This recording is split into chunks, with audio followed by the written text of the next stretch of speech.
सहज बोलतो बघा, आई तुला काय कळतंय, तुला नाही काही कळत, तू कुठे शाळा शिकली, तू कुठे अभ्यास पुस्तकं वाचली. आपण सहज बोलून जातो. पण मी हात जोडून मी विनंती करते, जिथं जाते तिथे सांगते की आपल्या आईला अडाणी आणि तुला काही कळत नाही असं कधीच म्हणायचं नाही. चुकून सुद्धा तोंडातनं शब्द नाही आला पाहिजे. जमेल? कधीच नाही. कारण 4 पुस्तकं आपली आई कमी शिकली असेल, तिला अक्षर ज्ञान नसेल कदाचित. आताच्या आया तशा नाही आहेत खरं, पण एक थोडासा अजून काही वर्षांपूर्वीचा काळ. 4 पुस्तकं कमी शिकली असेल, पण आई तू अडाणी आहेस असं कधीच तिला. तिच्या रूपाने अनुभवांचं अख्खं विद्यापीठ तुमच्या माझ्या घरात वावरत असतं. म्हणून तुकोबराय म्हणतात, लेकुराचे हित वाहे माऊलीचे चित्त, ऐसी कळवळ्याची जाती करी लाभाविण प्रीती. म्हणून आईचा स्वभाव हा स्वीकारणार आहे. बघा तुम्ही, नाकाला शेंबूड आलेला मुलगा, हा लगेच वर बघितलं सगळ्यांनी, आहे की नाही. नाक वाहत असलेली पोरं आता नाहीत बरं का, आताची मुलं खूप स्मार्ट आहेत. उलट तेच म्हणतात, आई शाळेत न्यायला येताना मॅचिंग घेऊन घालून ये, पर्स मॅचिंग घेऊन ये, आहे की नाही. आताची एवढी स्मार्ट आहेत की आता कुठली नाकं वाहणारी मुलं नाही. पण लहानपणी 2-2 धारा नाकातून वाहिलेलेच असायच्या. मग ते नाक वाहत असलेलं मूल अगदी 1.5-2 वर्षाचं आहे. मला सांगा, मी आपल्या माता भगिनी इकडे समोर दिसत आहेत, विचारते की आई काय करते हो, पहिली क्रिया आईची काय असते. नाक वाहिलेलं असलं की आई पहिली त्याला उचलून घेते. अगदी लहान, एक 7-8 महिन्याचं बाळ म्हणूया आपण, वर्षाचं म्हणूया फार तर, त्याला उचलून घेते, पदराने त्याचं नाक पुसते.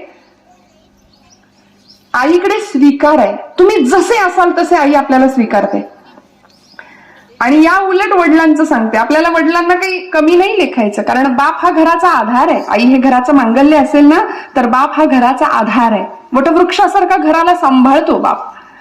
मग पित्याकडे असं एखादं मूल 1.5-2 वर्षाचं वडिलांकडे गेलं, 2 नाकात त्याच्या धारा वाहत आहेत, तर वडील काय करतात, चल आईकडे जा, नाहीतर खिशातला रुमाल काढतील, नाक पुसतील त्याचं आणि मग त्याला उचलून घेतील. मला सांगायचं हे, आता मुद्दा लक्षात घ्या, आईकडे स्वीकार आहे मग सुधार आहे. आधी आई स्वीकारते जसं असेल तसं, वडिलांकडे आधी सुधार आहे आणि मग स्वीकार आहे. दोन्ही महत्वाचं आहे आपल्या जीवनाकरता, दोन्हीही तितकंच महत्वाचं आहे. स्वीकार सुद्धा महत्वाचा आहे आणि सुधार सुद्धा महत्वाचा आहे. म्हणून जे जे महापुरुष लोकोत्तर झाले, आज बहिणाबाईंचा मी उल्लेख आपल्याला केला. आता बहिणाबाईंनी निसर्गातलं मातृत्व टिपलंय. मातृत्व कुठे नाही हो, आईचं अंतःकरण. मग ती कुणाचीही असू दे, माता ती कुणाचीही असू दे. आमच्या आयुष्याचा प्रवास मातेपासून सुरू होतो. माझ्या आवडीचं वाक्य आहे, माता ते माती हा प्रवास आहे आमच्या आयुष्याचा. एका वेलांटीचा फरक म्हणजे आमचं जीवन आहे सगळं. मातेपासून प्रवास सुरू होतो, ते मातीत जाऊन आम्ही मिळतो. मग बहिणाबाईंनी निसर्गातलं मातृत्व टिपलंय. एखादी चिमणी असते बघा, सुगरण, आहे की नाही, बघितलीये का सुगरण, माहिती आहे आपल्याला. ती काय करते, घरटं बांधते. बघितलंय का तिला घरटं बांधताना कधी? तुम्ही ठेवता का जपून अशी घरं? आम्ही लहानपणी खूप जपून, त्या रानात गेलो ना ती घरं आणायची, छान जपून ठेवायची. आपल्याला वाटायचं परत चिमणी येऊन बसेल त्यात, पण ती काय कधी यायची नाही. अहो पूर्वीचा काळ किती तुम्ही लोकांनी तो काळ अनुभवला नाही, पण आमच्या या पालक वर्गाला, आहे की नाही, ब्लॅक अँड व्हाईटचा जमाना. मी काही खूप जुन्या काळातली असं नाही, पण सगळ्यांनी तो अनुभव घेतलाय.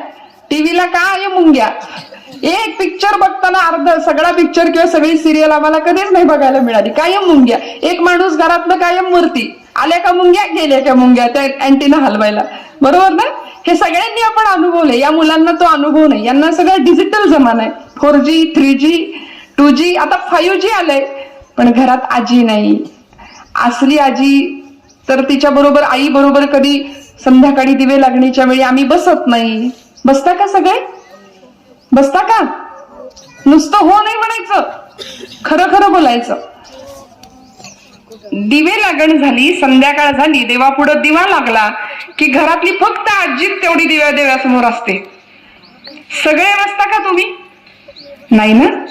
मला आज परत अजून एक प्रॉमिस मागते मी तुमच्याकडून. आजपासून देवापुढे संध्याकाळी दिवा लागला की बसा. शुभम करोती म्हणूया, पाठेपर्वचे म्हणूयात, रामरक्षा म्हणूया, अथर्वशीर्ष म्हणूयात. हे सगळं कधी येणार आम्हाला? आईचं अंतःकरण.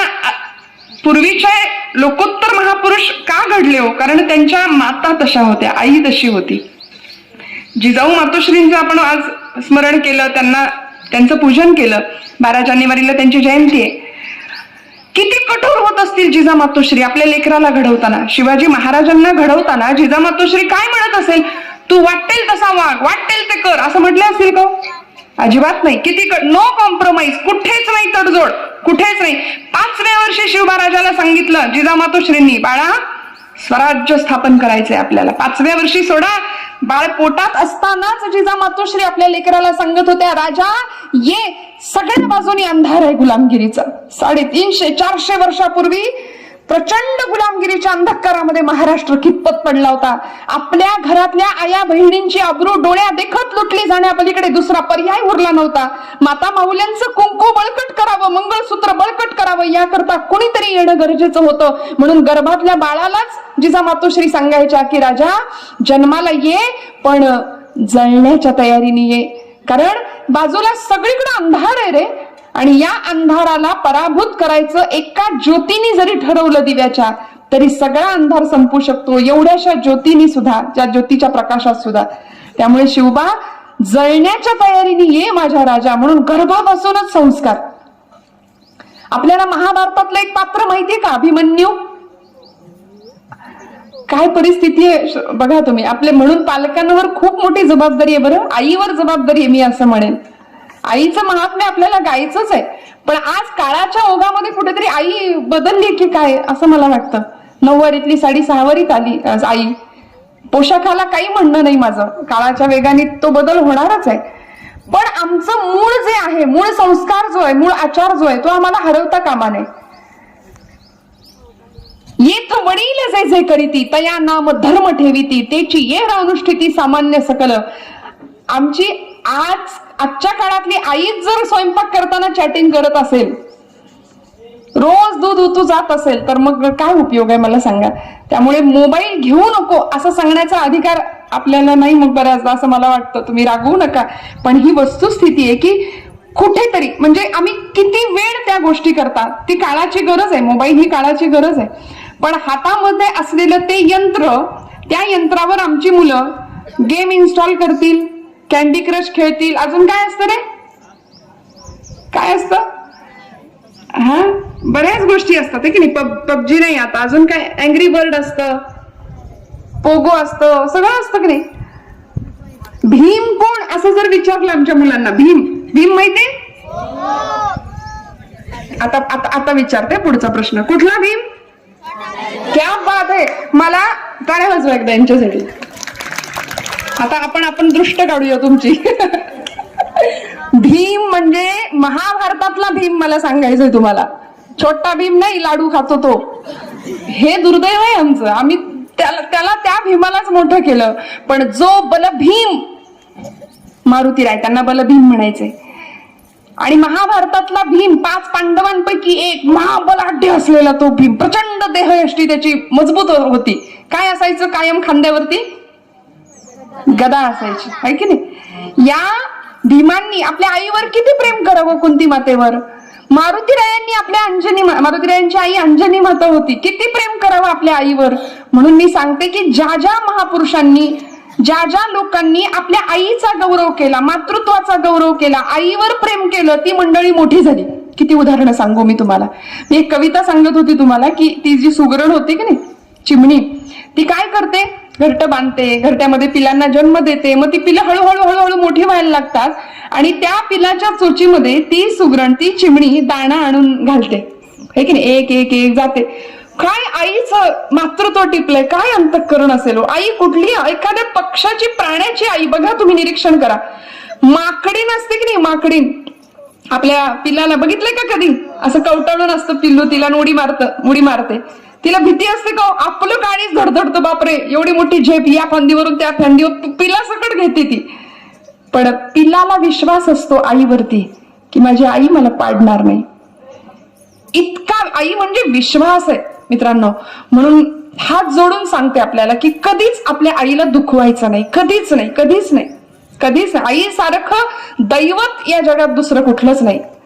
आपल्या घरामध्ये आईच्या रूपाने साक्षात परब्रह्म आहे, साक्षात परमेश्वर आहे. आणि दुर्दैवानी आज तुम्ही खूप लहान आहात मुलांनो, पण आज अशी काही तरुण मंडळी आहेत की खूप शिक्षण घेतात, खूप मोठी होतात, लाखोंचा म्हणजे पॅकेज मध्ये पगार कमवतात, पण आई वडिलांना विसरून जातात. मग आज इथे वृद्धाश्रमांची संख्या वाढते महाराष्ट्राच्या भूमीमध्ये.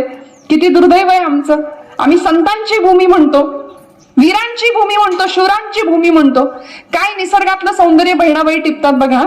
फार सुंदर कविता आहे त्यांची, आपल्या सगळ्यांना माहिती असेल. अरे खोप्या मंदी खोपा सुगरणीचा चांगला, या कविता खरं आम्हाला होत्या अभ्यासक्रमामध्ये.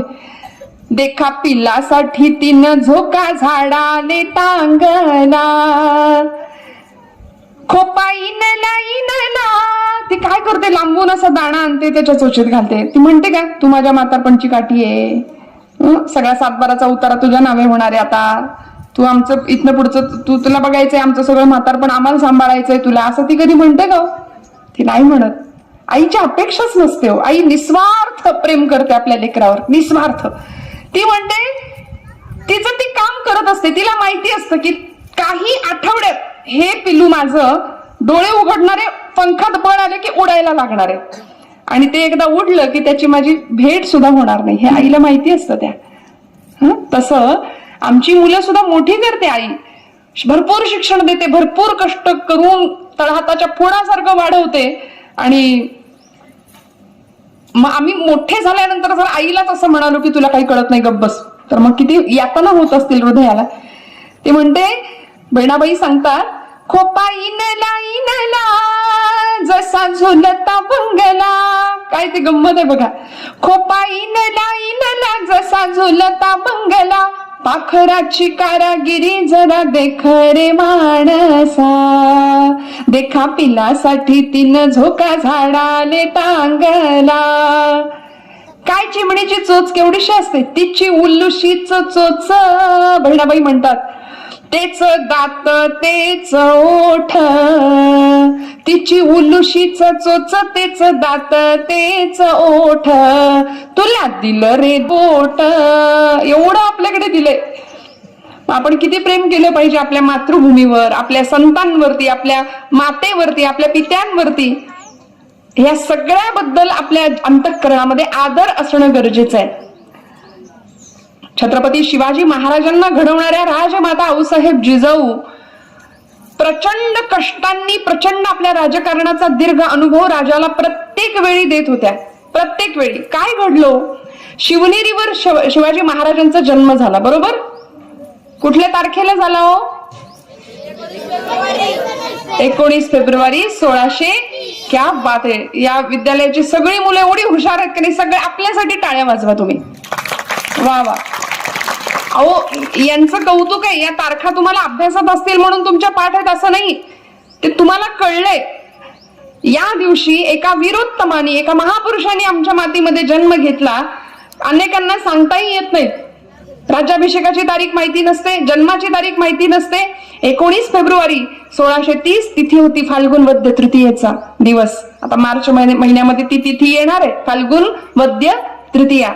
या दिवशी छत्रपती शिवाजी महाराजांनी शिवनेरी किल्ल्यावरती जन्म घेतला आणि आपल्या आईनं दूध पाजलं अंगावरचं, पण त्या दुधाबरोबर इतके सुंदर संस्कार आपल्या बाळाला दिले की या महाराष्ट्रातला, या भूमीतला, देवशाळेतला, वेधशाळेतला वेद, देवघरातला देव, वृद्धांचं जीवन, तरुणांचा पराक्रम, स्त्रियांचं शील, हे सगळं सुरक्षित राहावं याकरता स्वराज्याचा घाट या आपल्या 5 वर्षाच्या लेकराकडून घालून घेतला. आणि जेव्हा 5 वर्षाचे राजे होते की नाही, तेव्हा जिजामातोश्री त्यांना घेऊन आल्या. कुठे? पुण्यामध्ये. पुण्यामध्ये शिवनेरी किल्ल्यावरून पुण्याच्या भूमीमध्ये आणलं, कसब्यामध्ये. आणि राजांनी बघितलं आजूबाजूला. 5 वर्षाचं वय होतं छत्रपती शिवबाराजांचं. आणि राजांनी विचारलं आईला, आई कुठाय माझा वाडा, कुठाय माझा घोडा, कुठाय माझं सैन्य? तेव्हा जिजामातोश्री आजूबाजूला बघत होत्या आणि सगळीकडे राखेचे डोंगर साचलेले. का? मुघलांच्या, सुलतानांच्या, गनिमांच्या स्वाऱ्या होत होत्या महाराष्ट्राच्या भूमीवरती. माणसं परागंदा होऊन देशोधडीला लागली होती. ज्ञान कलंकित झालं होतं, शौर्य भयभीत झालं होतं, तारुण्य दिशाहीन झालं होतं, वार्धक्य निराधार झालं होतं, चारित्र्याची होळी पेटत होती. आणि त्या होळीमध्ये आमची माणसं आमच्याच माणसांना टाकून शिमगा साजरा करत होती. प्रचंड हाल अपेष्टामध्ये महाराष्ट्र जगत होता. आणि अशा वेळी एक पहार अडकवली होती पुण्यामध्ये. मुख्य पुणवडी जे गाव होतं ना आपलं पहिलं, तिथे पहार अडकवली होती. त्या पहारेवर एक मानवी कवटी अडकवली होती आणि पुण्याच्या वेशीला चपलांचं तोरण लावलं होतं. जणू काही या 3 गोष्टी सांगत होत्या की जो कोणी पुण्यामध्ये स्वराज्य निर्माण करण्याचा प्रयत्न करील त्याच्या घराची आम्ही अशी मसनवट करू म्हणून. आणि यावेळी 5 वर्षाचे शिवबाराजे आपल्या आईला विचारतात, आई कुठाय माझा वाडा, कुठाय माझा घोडा. आई काय असते हो? जिजामातोश्रींनी उत्तर दिलं, राजा इथं वाडा नाही, इथं घोडा नाही, हे सगळं तुला निर्माण करायचंय, बोल करशील का? मोठी माणसं आयत्या घरात राहत नाहीत, ती घरं बांधतात आणि मग त्याच्यामध्ये राहतात. तुला हे सगळं निर्माण करायचंय. आणि लहानपणापासून प्रचंड प्रेरणा स्वराज्याची रक्तामध्ये शिवबाराजांच्या जिजामातोश्रींनी घातली आणि परिणाम स्वराज्य उभं राहिलं. हळूहळू हळूहळू स्वराज्य आकाराला यायला लागलं. आई काय असते, आई किती शिकवते. आज आम्हाला छत्रपती शिवाजी महाराजांचं चरित्र माहितीये. जय शिवाजी जय भवानी असं म्हटलं की आम्हाला असं रक्त सळसळतं की नाही, आमच्या मध्ये प्राण येतो, संचारतो शरीरामध्ये. मुडद्यात सुद्धा प्राण यावा एवढी ताकद आहे या नावामध्ये. आणि आई अशी असते लोकोत्तर पुरुषांची घडवणारी माता. आपल्याला कराडचे एक सुप्रसिद्ध नेते, महाराष्ट्राचे मुख्यमंत्री होऊन गेले यशवंतराव चव्हाण, वक्तृत्व स्पर्धेला बऱ्याचदा त्यांच्या चरित्रावर विषय घेतो आम्ही. त्या यशवंतराव चव्हाणांच्या आईचं नाव काय होतं माहितीये? विठा माता असं नाव होतं यशवंतरावांच्या आईचं. यशवंतराव म्हणायचे, मी कृष्णा काठ नावाचं त्यांचं आत्मचरित्र आहे, कधीतरी आपण वाचत जा बरं का मुलांना. वाचता का आपण? वाचता का? तुमच्याशी बोलतीये मुलांनो, वाचता का आपण? पुस्तक वाचता? कुठली पुस्तकं वाचता? वाचाल तर वाचाल अशी आपल्याकडे म्हण आहे. जे चांगलं वाचतील ते दीर्घकाळ जगतील. परवा एका मुलाला विचारलं 10वीतल्या, म्हटलं का रे बाबा काही वाचन बिचन करत? शाळेच्या अभ्यासा व्यतिरिक्त बरं का, अवांतर वाचन ज्याला आपण म्हणतो, कथा कादंबऱ्या, महापुरुषांची चरित्र, संत वाङ्मय भरपूर आहे. ज्ञानाचा साठा इतका आहे की आपल्याकडे वेळ नाही. हे जगातलं सगळ्यात खोटं कारण आपण देतो. माझ्या आवडीचं एक वाक्य मी नेहमी म्हणते की मला वेळच नाही, हे जगातलं सगळ्यात खोटं वाक्य आहे. आपण असं पटकन बोलू, काय ओ बसायचं होतं आज अभ्यासाला, पण वेळच नाही मिळाला. हे सगळ्यात खोटं वाक्य आहे. वेळ नाही असं कधीच होत नाही, कधीच नाही. 50,000चा लाखो रुपयांचा मोबाईल पालक मुलांना घेऊन देत आहेत, पण 50 रुपयाचं पुस्तक नाही आमच्या घरामध्ये. आज अशी परिस्थिती आहे. वाचन संस्कृती संपली. म्हणून मी परवा एका मुलाला विचारलं, म्हटलं आहे का रे तू काही वाचतोस का? श्रीमान योगी, मृत्युंजय, खूप सुंदर सुंदर कादंबऱ्या आहेत, वाचतोस का? काही वाचलेस का? तो मुलगा म्हटला, ताई व्हॉट्सअपचे मेसेज वाचतो म्हणाला, तेवढंच भरपूर होतं, तेच वाचून होत नाही.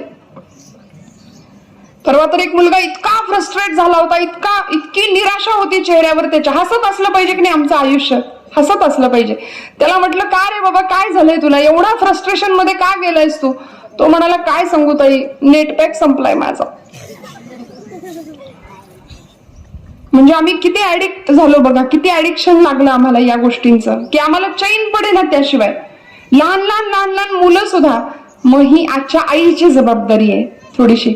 अगदी 1.5-2 वर्ष चैन पडत नाही त्यांना, मोबाईल हातात नाही दिला तर.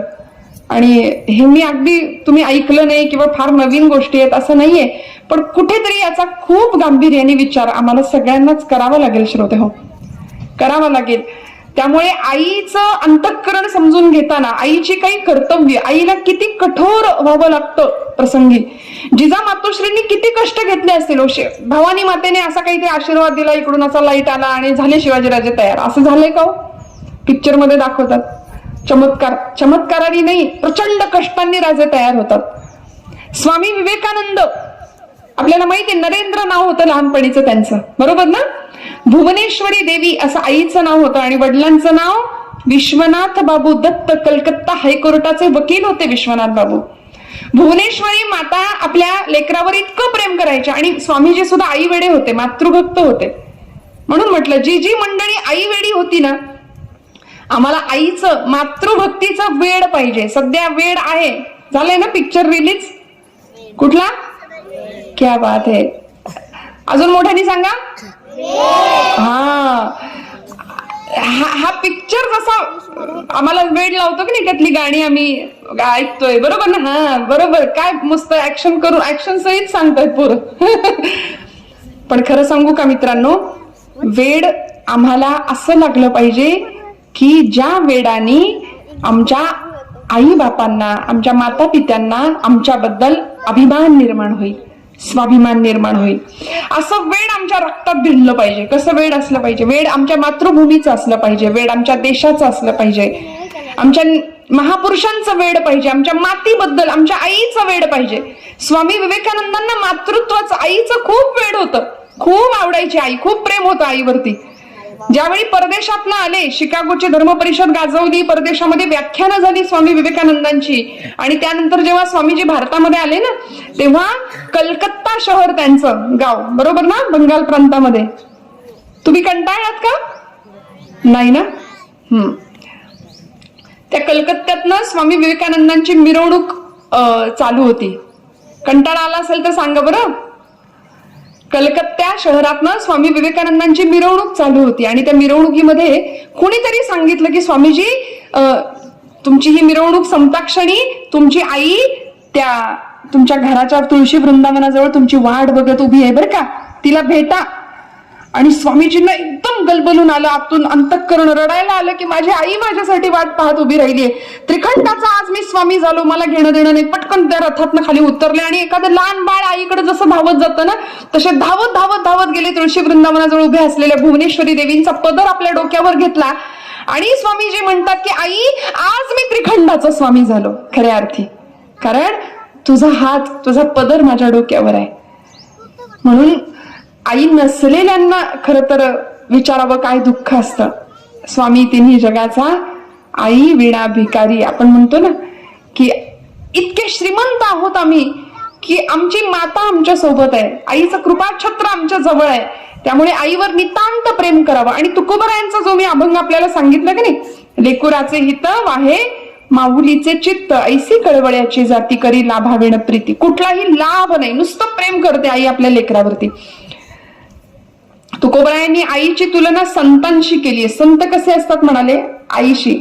तुका म्हणे माझे तुम्हा संतावरी ओझे, असं तुकाराम महाराजांचा तो अभंग आहे. तर ते शेवटच्या चरणामध्ये तुकोबराय म्हणतात की संत हे आईसारखे असतात. संतांना माऊलीचा दर्जा आमच्या जगाने दिलाय. आम्ही म्हणतो संतांना ज्ञानोबा माऊली, पंढरीच्या वाटेवर सगळे माऊली माऊली माऊली माऊली एकमेकांना म्हणतात की नाही. म्हणून आई सारखं दैवतच असू शकत नाही. आणि परिणामी संतांना माऊलीचा दर्जा दिला. आणि मग आई कशी असते? सहलीला निघाला बर का मुलगा, सहलीला निघाल्यानंतर आपली जाते ना सहल, एका दिवसाची सहल होती एका मुलाची. आणि सहलीला जात असताना आता एका दिवसापुरता डबा दे म्हटलं आईला. मग दिवरात्रभर त्याला झोपच नाही. आपल्याकडे असेच अनुभव असतात बघा. सहल म्हटलं की रात्रभर तळमळ तळमळ तळ, आईला झोपू द्यायचं नाही. सगळ्यांना हे अनुभव आहेत. आणि आई हुशार होती. आई म्हणली तुला काय आहे सहल? म्हणलं ट्रेकिंग आहे, टेकडी चढून माघारी यायचं, शिक्षक आहेत सोबत. बर म्हणाले. मग काय देऊ डब्यात? हा एक मोठा प्रश्न असतो. तो मुलगा म्हणला आई रोज मी 4 चपात्या खातो ना, आज मला 6 चपात्या दे, बाद झाल्या दिवसभर. आई हुशार होती तुमच्यासारखी. आई म्हणाली, आईने विचार केला, 3 डबा भरला, 20 चपात्या घातल्या डब्यात. किती? आणि तो मुलगा म्हणला आई तुला तर काही कळतच नाही, एवढं ओझं मी वावरू, एवढं ओझं घेऊन मी जाऊ का? आई म्हणली असू दे रे बाळा, ओझं नको समजू, हे ओझं नाही ही शिदोरी आहे असं समज. आणि शिदोरी शब्दाचा अर्थ टिफिनला नाही शोभणार बरं का. शिदोरी शिदोरीच, ती संस्कारांची शिदोरी आहे, ती मायेची शिदोरी आहे. ती 20 चपात्यांचा डबा भरून आईनं पोराच्या बॅगेत भरला. आणि तो पोरगा शेवटपर्यंत आमच्या आईला काही कळतच नाही, आमच्या आईला काही अक्कलच नाही, एवढं दिलंय माझ्या बरोबर भरून, एवढं दिलाय डबा. आणि ट्रिप सुरू झाली. काही अंतर चालून गेल्यानंतर गुरुजी म्हणाले, शिक्षक म्हणाले की चला आता सर आहेत, आता टीचर आहेत. पूर्वीच्या काळी मास्तर असायचे. आपल्याला माहितीये का मास्तर म्हणायचे शिक्षकांना पूर्वी. आणि मास्तर या शब्दाचाच अर्थ असा होता, ते जी आपुलकी होती ना, की मातेच्या स्तरावर जाऊन जो शिकवतो त्याला म्हणायचं मास्तर. म्हणून ते पूर्वीचा शब्दच फार प्रिय होता. ती सहल सुरू झाली. एका झाडाच्या छान सावलीमध्ये सगळी मुलं बसली. शिक्षकांनी सांगितलं डबे उघडा. डबे उघडले आणि ज्यानं सुरुवात केली खायला, इतकी भूक लागली होती, 6 चपात्या संपल्या. किती? 6 चपात्या एकदम संपल्या. मग डोक्यात प्रकाश पडला, माझी आई किती ग्रेट आहे. आधी म्हणत होता माझ्या आईला काय अक्कल नाही, आता म्हणाला माझी आई किती ग्रेट आहे, अजून तर सगळा दिवस संपायचंय. आई म्हणाली होती कुणाला तरी वाट, कुणाला दे, कुणाला काही कमी पडलं, कुणाला काही तर देत राहा, देत राहा. आई द्यायला शिकवते बरं, आई घ्यायला नाही शिकवत, आई द्यायला शिकवते. मग त्याला असं वाटलं माझी आई किती ग्रेट आहे, एवढा डावा तिने मला दिलाय दिवसभर, मी सगळ्यांना कुणाला काही कमी पडलं तर मी देऊ शकतो. हा देण्यातला आनंद आई शिकवते. माझी आई किती ग्रेट आहे म्हणाला. तसं तुकोबराई संतांना सुद्धा आई म्हणतात, कारण संत काय करतो, तो संत माऊली काय करते, ते म्हणतात घे ना बाबा 5व्या वर्षी भगवद्गीता हातात घेऊया. आमचं झालंय असं की पोरांचं नाव पार्थ आहे, पण गीतेचा आणि त्याचा काडीभर संबंध नाही. पार्थ हे अर्जुनाचं नाव होतं. कुरुक्षेत्रावर अर्जुनाला भगवद्गीता गोपालकृष्णांनी सांगितली, डोळे उघडले खडाडकण, विश्वरूप दर्शन दाखवलं, ददामी बुद्धी योगंतम येन मामुपयांती. ते भगवंत म्हणतात गीतेमध्ये की देव काय देतो, भगवंत आपल्या भक्ताची बुद्धी स्थिर ठेवतो. आणि आम्ही सगळे असे आहोत की संत आम्हाला सांगतात की घे 5व्या वर्षी, आम्हाला शाळेचा अभ्यास करायचाच आहे, आयुष्यामध्ये पोटा पाण्याचा उद्योगधंदा नक्की करायचा आहे. पु ल देशपांडेंचं एक सुंदर वाक्य, ते म्हणायचे भरपूर शिक्षण घ्या, पोटा पाण्याचा उद्योग भरपूर करा, उत्तम कमवा, पण एखाद्या साहित्य, संगीत, भक्ती, कला, खेळ, चित्रकला यापैकी कुठल्या तरी कलेशी मैत्री जमवा, कारण पोटा पाण्याचा उद्योग तुम्हाला जगविल आणि कलेशी मैत्री तुम्ही का जगायचं हे सांगून जाईल. आम्ही कधी विचार करतो का? आपण खूप लहान आहात मित्रांनो, मला वाटतं 8वी 9वी 10वीच्या मुलांना बऱ्यापैकी कळत असेल काही बऱ्याचशा गोष्टी, बऱ्याचशा की नाही कळत आहेत, कळत आहेत ना? हो म्हणा मोठ्यानी. आज पालक वर्ग सुद्धा समोर आहे म्हणून मी मुद्दाम सांगते की 5 वर्षाचं मूल जर घरामध्ये, ते श्रीवल्लीचा डान्स पोरं फार भारी करतात आमच्या घरातली, आहे की नाही? तो कोण, तो गुंड पुष्पा, त्या गुंडाचा आदर्श आम्ही ठेवतो. आणि बऱ्याचदा पालकांकडून असं सांगितलं जातं की हे तुला दिलंय, कुणाला द्यायचं नाही. मी आता दृष्टांत सांगितलं, आई द्यायला शिकवते, शेअरिंग इज केअरिंग, आहे की नाही? आई द्यायला शिकवते म्हणाले. तर आम्ही एखाद्या गुंडाचा आदर्श समोर ठेवतो आणि आम्हीच कौतुक आमच्या मुलाचं करतो. आणि ते पोराला एखादी वस्तू मागितली ना, अगदी 2 वर्षाचं बाळ असतं, ते दे दे दे, ते म्हणतो माझं आहे, माझं आहे, आणि आपण म्हणतो कसा गुंड झालाय बघ. मी त्याचं कौतुक आम्ही करतो. मला असं वाटतं आम्ही कुठेतरी थोडंसं आत्मपरीक्षण करण्याची खूप गरज आहे, खूप गरज आहे. त्यामुळे मातृत्व हे निसर्गाने बहाल केलेलं आम्हाला खूप सुंदर श्रीमंती आहे. तर त्या श्रीमंतीचा अभिमान बाळगूया. आणि आईचं अंतःकरण काय असतं हे मी सांगायला नको, की बाळाला ठेच लागली की आधी आईच्या डोळ्यात पाणी येणार आहे. एका मुलांनी ठरवलं की म्हणले मी आईचं ऋण फेडतो बर का. मोठा झाला, पगार मोठा सुरू झाला, नोकरी लागली, भरपूर मोठ्या हुद्द्यावर कामाला लागला, आणि म्हणाला आईचे ऋण फेडता येत नाही, आईचे उपकार फेडता येत नाही असं कोणी सांगितलं? मी फेडतो म्हणाले, आज फेडून दाखवतो आईचे उपकार. आणि त्यांनी आईला सांगितलं आई मला तुझे आज उपकार फेडायचेत. म्हटलं आईचे उपकार कधीच फेडता येत नाही, कुठल्याच जन्मात फेडता येत नाही. तो म्हणाला मला तुझे उपकार फेडायचेत. आई म्हणाली काय करतोस बाळा? काही नाही म्हणाला, आज मी तुझ्या खोलीत झोपायला येतो आणि तुझी सेवा करतो, तुला जे हवं, मध्यरात्री काही तुला लागलं, पाणी लागलं, काही कुठली मदत लागली तरी मला सांग, मी आहे म्हणाला तुझ्यासोबत. आई म्हणाली चालेल. तर आई आईच असते हो शेवटी, प्रसंगी वज्रासारखी कठोर होते आणि लोण्यासारखी मऊ असते हो. पण आम्हाला बऱ्याचदा ते आईला पहिला गुरु का म्हटलंय सांगू का?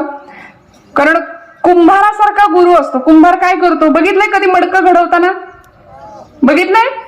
तो काय करतो, मडक्यावर थापटण्याने असं थापटत राहतो, बरोबर?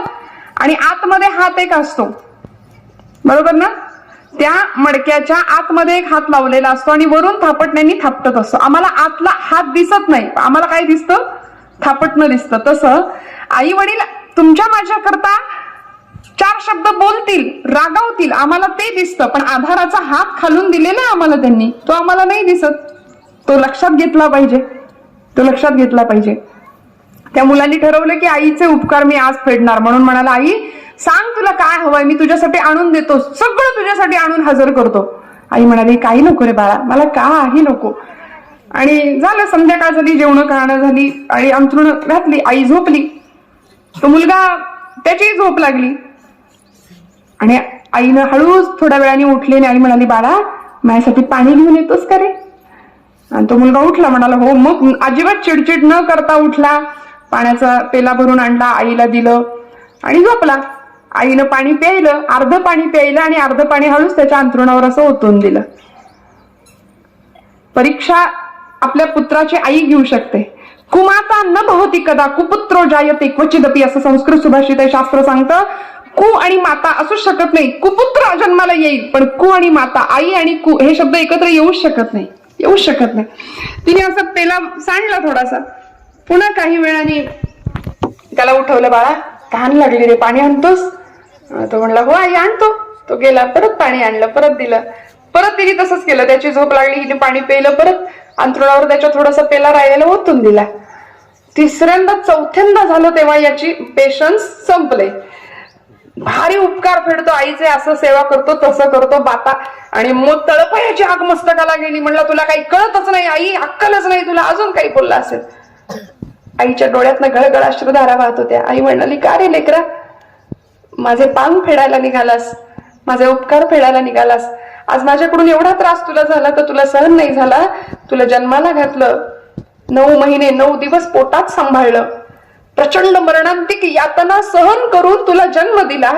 आणि जन्म दिल्यानंतर तू अंथरुणामध्ये शी करायचास, शू करायचास, अंथरुण ओलं व्हायचं. लेकरा मी तुला उचलून कोरड्या जागेत झोपवायचे, मी स्वतः ओल्यात झोपायचे. आणि तुला आज कमरेखाली थोडं ओलं पाणी लागलं तर तुला इतका राग आला का रे? काळीच काढून द्यायला तयार असते माता आपल्यासाठी. श्रोते हो, काळीच काढून द्यायला तयार असते. विनोबा भावे आपल्याला माहिती आहेत ना, विनोबा भावेंनी आपल्या आईसाठी गीताई लिहिली. म्हणजे काय? विनोबा भावेंची आई म्हणायची, विनू तू एवढा मोठा झालास, वेदशास्त्र पारंगत झाला, संस्कृताचं ज्ञान मिळवलंस, पण राजा मला सांग की ती भगवद्गीता मला कळत नाही रे म्हणली, ती संस्कृतात आहे, मला कळत नाही. तेव्हा विनोबांनी भगवद्गीतेचं भाषांतर मराठीमध्ये केलं आणि त्याला नाव दिलं गीताई. माझ्या आईसाठी मी हे केलंय म्हणून म्हणाली गीताई. असं आईचं अंतःकरण आहे. इतकं प्रेम आईशिवाय दुसरं कुणीही आपल्यावर करू शकत नाही. म्हणून जगाच्या पाठीवर सगळी सुख जिच्या पायाशी असतात,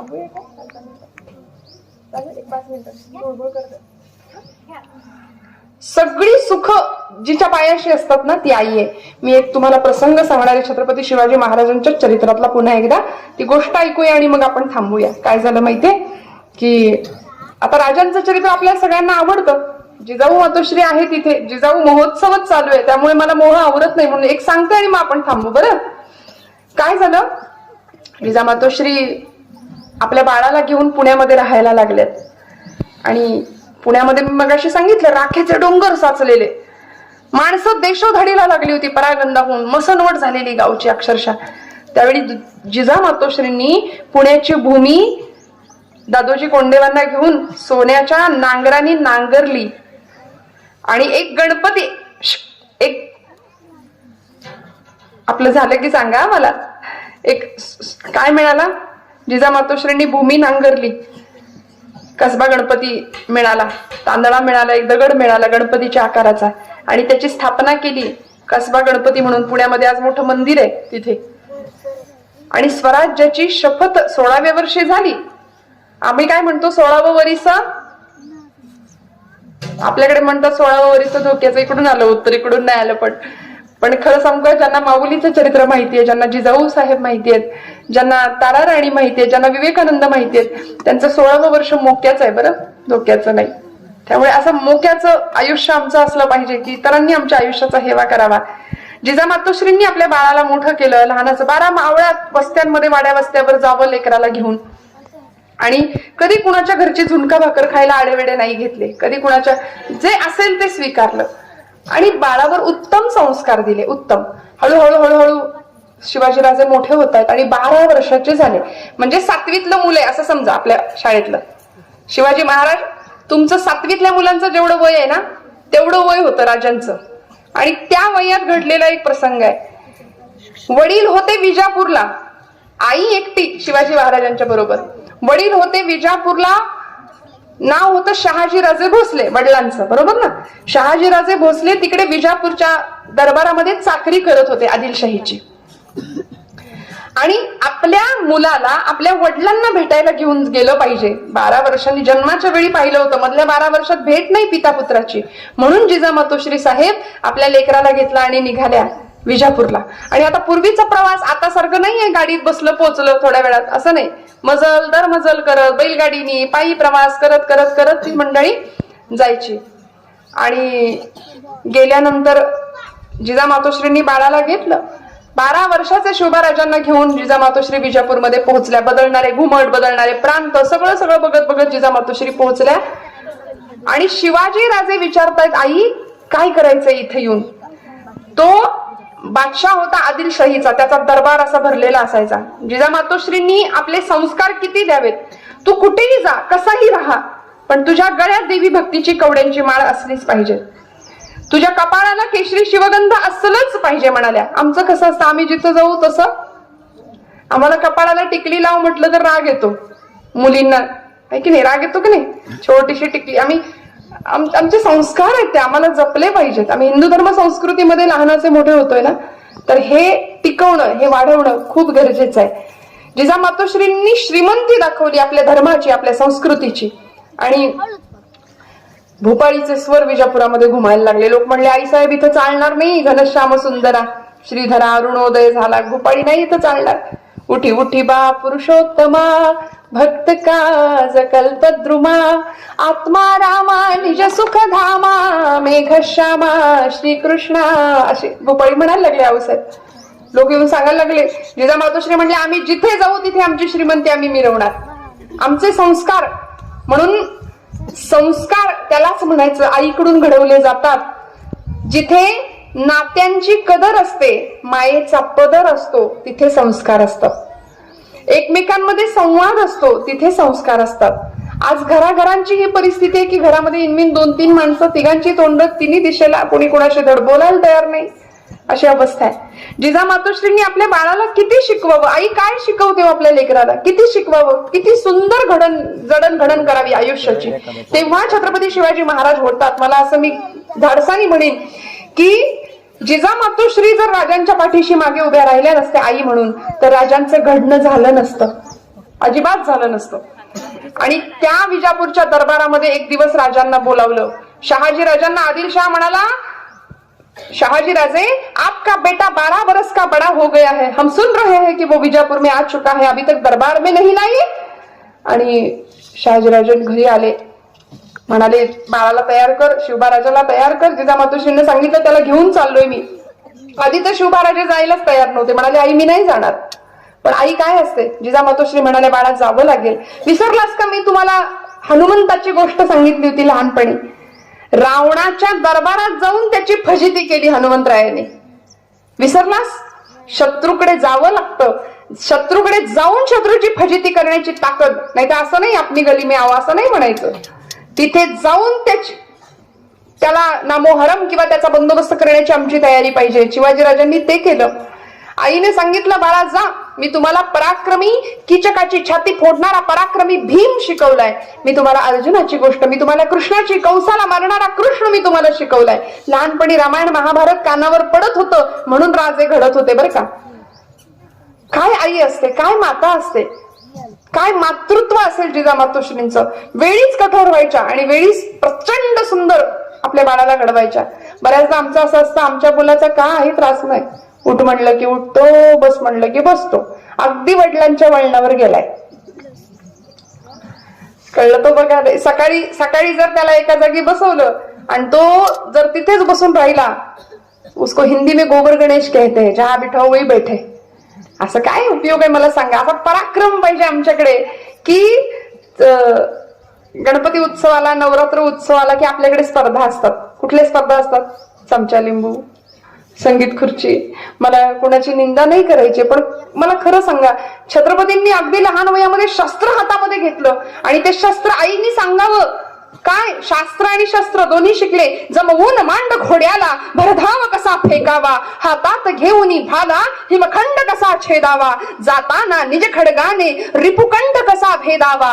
हे शिक्षण नवतरुणांचे देशभक्त या पदवीचे, ना BA LLB चे उपयोग काय पण आता. एक काळ ऐसा होता, एक काळ ऐसा होता.